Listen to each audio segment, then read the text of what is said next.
Fl-aħħar 3 snin ġew installati aktar minn 5,500 pannella tax-xemx fuq id-djar Maltin, bis-saħħa ta' skemi li nida l-Gvern biex iħeġġeġ l-użu ta' enerġija li tiġġedded. F'dawn l-aħħar 3 snin tqasmu wkoll €1,200,000 lil 2,100 familja biex installaw solar water heaters, sistemi ta' insulazzjoni għall-bjut, double glazing jew pompi ta' sħana.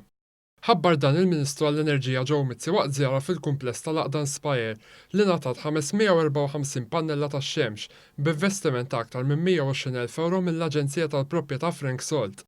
Investiment li se jara l-kont tad-dawl jonqos b'aktar minn €40,000 fis-sena.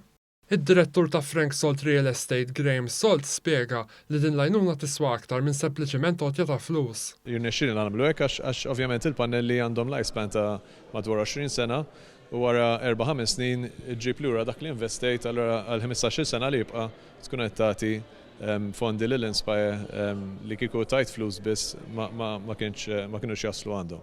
Il-kap eżekuttiv tal-Inspire Antonello Gawċi ringrazzja lill-kumpanija f'isem dawk kollha li jagħmlu użu bis-servizzi tal-Fondazzjoni. Saħaq li l-pannelli sejnu b'mod konsiderevoli biex jitnaqsu l-ispejjeż. Naqsu l-ispiża tagħna bil-fuq minn 40,000 fis-sena.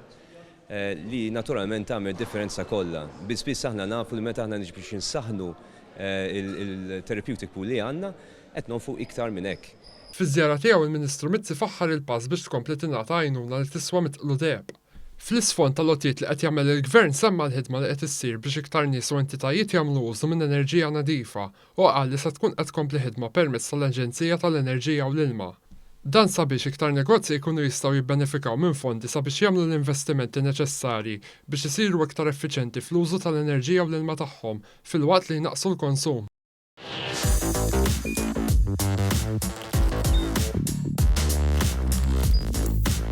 Idħol fuq one.com.mt u hemmhekk tista' tara l-programmi kollha li jxandru fuq One permezz ta' One Play.